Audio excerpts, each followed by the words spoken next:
ابو طلحہ انصاری کا وہ واقعہ شاید ہم فراموش کر چکے ہیں کہ تنگ دست ہیں، خود بھی مال کم ہے۔ رسول اللہ صلی اللہ علیہ وسلم نے ارشاد فرمایا کون ہے جو میرے مہمانوں کو کھانا کھلائے گا؟ کہا میں کھلاؤں گا۔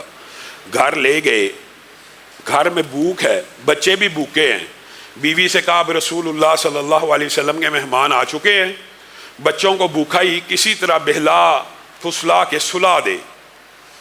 اب کھانا تو اتنا بھی نہیں ہے کہ 2 بندے کھا سکیں، تو ایسا کریں جب کھانا لگ جائے تو چراغ کی روشنی گل کر دیں، میں اس کے سامنے ایکٹنگ کروں گا۔ مراد یہ ہے معاذ اللہ، یعنی بناوٹ کے طور پہ اس کو ایسا لگے گا میں بھی کھا رہا ہوں اور وہ بھی کھا رہا ہے۔ جب روشنی موجود نہیں ہوگی، روشنی کم ہوگی، اس سے اندازہ نہیں ہوگا کہ میں کھا بھی رہا ہوں یا نہیں کھا رہا۔ وَيُؤْثِرُونَ عَلَىٰ أَنفُسِهِمْ وَلَوْ كَانَ بِهِمْ خَصَاصَةٌ۔ نبی کریم صلی اللہ علیہ وسلم نے اگلے دن انہیں طلب کیا اور یہ خوشخبری سنائی کہ اللہ رب العزت نے آسمان سے اس آیت مبارکہ کو بھی نازل کیا ہے آپ کے بارے میں، اور آپ کے اس عمل کی وجہ سے اللہ تعالیٰ عرش عظیم پہ مسکراتا رہا ہے۔ آپ نے رات کو ایک مہمان کی جو خاطر مدارت کی ہے، جو اس کو کھانا کھلایا ہے، اس پہ اللہ بھی راضی ہو گیا ہے۔ تو میرے بھائیوں، ہم نے اس نیکی کو بڑا چھوٹا سمجھا ہوا ہے، اور خود رسول اللہ صلی اللہ علیہ وسلم کا طرز عمل یہ ہے کہ مدینہ کے اندر غلے کے ڈھیر لگے ہیں، غلے کے ڈھیر لگے ہوئے ہیں، ڈھیروں ڈھیر مال پڑا ہوا ہے، اور لوگ آتے جا رہے ہیں، رسول اللہ صلی اللہ علیہ وسلم دیتے چلے جا رہے ہیں۔ ایک وقت ایسا بھی آیا کہ مال تھوڑا رہ گیا، اور رسول اللہ صلی اللہ علیہ وسلم کے دل میں یہ خیال ہے کہ جو آخری ہار، جو آخری مال بچ جائے گا، میں اس کو اپنے گھر لے جاؤں گا اور ہمارے گھر میں بھی کھانے کا بندوبست ہو جائے گا۔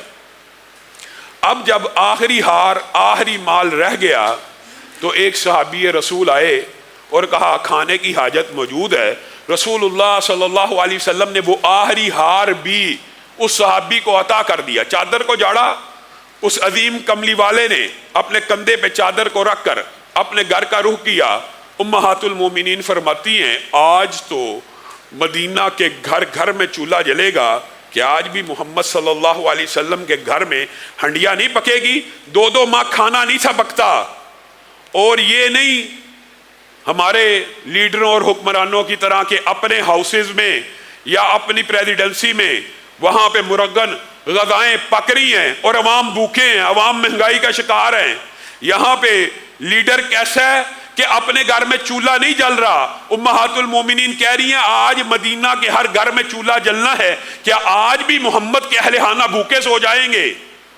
تو رسول اللہ صلی اللہ علیہ وسلم نے کہا ہاں، تمہارے بیٹے آئے تھے، بھوکے تھے، اور میری غیرت نے اس بات کو گوارا نہ کیا کہ میرے گھر میں کھانا پکے اور وہ بھوکے سو جائیں۔ آج میں اور آپ اپنے حالات کے اوپر غور کرے، کسی کے اوپر صدقہ بھی کرنا ہو، انفاق کرنا بھی ہو، تو سب سے پہلے ہم بھی یہی دیکھتے ہیں ہمارے گھر میں کھانا موجود ہے، ٹھیک ہے، پھر کسی کو دیا جائے۔ کیا کبھی ایسا انفاق بھی کیا ہے کہ اپنے رزق کو، اپنے کھانے پینے کو، اپنی جیب کو، جو قربانی کا اصل فلسفہ ہے کہ اپنی جیب کو ضرب لگے، اپنے پیٹ کو کاٹا جائے، کیا اس طرح کا انفاق آج کے معاشرے میں موجود ہے؟ سرے سے موجود نہیں ہے۔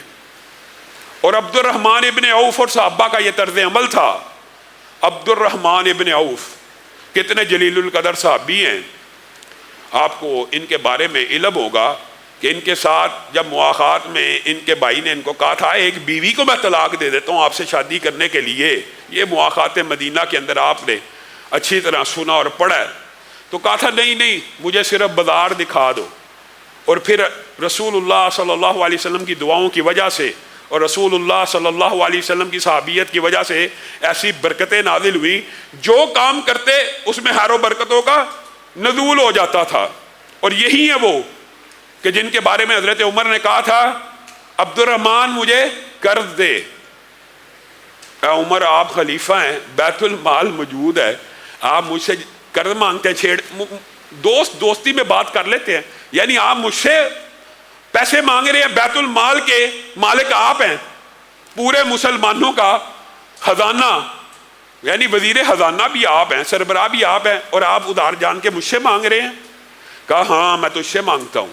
تیری مال کے ساتھ بڑی محبت ہے، میں مر گیا تو تو میرے اہل خانہ سے نکلوا لے گا، اور اگر بیت المال سے لے کے چلا گیا تو تم کہو گے عمر کو ضرورت تھی اس کا قرض معاف کر دیا جائے۔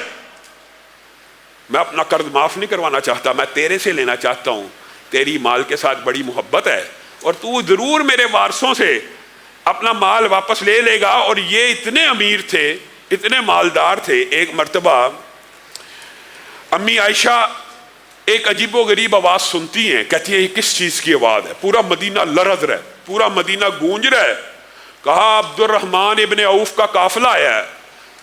اتنا بڑا قافلہ مدینہ کی سرحدوں پہ پہنچا ہے کہ مسجد النبوی کے اندر تک اس کی دھمک آ رہی ہے۔ ہاں اتنا بڑا قافلہ آیا ہے۔ کتنا بڑا؟ اے ماں عائشہ 700 اونٹ آئے ہیں، 700 اونٹ، اور ان کے اوپر غلہ لگا ہوا ہے، ان کے اوپر مال تجارت لگا ہوا ہے، ان کے اوپر سامان کے ڈھیر لگے ہوئے ہیں۔ یہ وہ صحابہ ہیں۔ امی عائشہ نے کہا ہاں عبد الرحمن ابن عوف تو ایک خوش قسمت بندہ ہے، میں نے خود رسول اللہ صلی اللہ علیہ وسلم سے سنا تھا جنت میں داخل ہوگا اچھلتا کودتا ہوا، اٹکیلیاں کرتا ہوا، کھیلتا ہوا، ہنسی خوشی، عشرہ مبشرہ میں بھی شامل ہیں۔ رسول اللہ سے براہ راست جنت کی بشارت بھی سنی ہے، لیکن ماں عائشہ نے جب یہ حدیث بیان کی پہنچ گئی ان تک، دوڑتے ہوئے آئے، کیا اس انداز میں جنت میں داخلے کی خبر رسول اللہ نے میرے بارے میں دی ہے؟ جی ہاں دی ہے۔ پھر ماں عائشہ گواہ رہنا، یہ 700 اونٹ آئے تھے تجارت کی نیت سے، غلہ آیا تھا تجارت کی نیت سے، ان 700 اونٹوں کو بما سامان اللہ کے راستے میں انفاق کرتا ہوں اس امید کے اوپر کہ اللہ تعالیٰ مجھے ہنسی خوشی اس طرح جنت میں داخل کر دے گا۔ میں اور آپ، ہم نے انفاق فی سبیل اللہ کو بھی بڑی چھوٹی نیکی سمجھا۔ ہم نے اس عقاب کو، جیسے کل آپ کے سامنے رکھا تھا کہ نفلی عبادات میں سے یہ عبادت ایسی ہے کہ جس کو نہ کرنے کا بھی عقاب اور سزائیں موجود ہیں۔ انا بلوناہم کما بلونا اصحاب الجنہ کے اندر اللہ رب العزت نے کہا، نہیں باغ والوں کو قرآن پاک میں ذکر ہے، انہوں نے کہا کہ ہم صبح صبح جائیں گے پھل توڑ لیں گے، اس وقت سے پہلے پہلے جب لوگ اٹھتے ہیں ہم ان کے سامنے کاٹتے ہیں تو ہمارے سے حصہ مانگتے ہیں، ہمارے سے بیچ میں سے حصہ مانگتے ہیں۔ صبح صبح جائیں گے پھل توڑ لیں گے۔ اس نیت کی بنیاد کے اوپر اللہ تعالیٰ نے ان کے سارے باغ کو تلف کر دیا، پھر آپس میں ایک دوسرے کو ملامت کرنے لگے اور نادم ہو گئے۔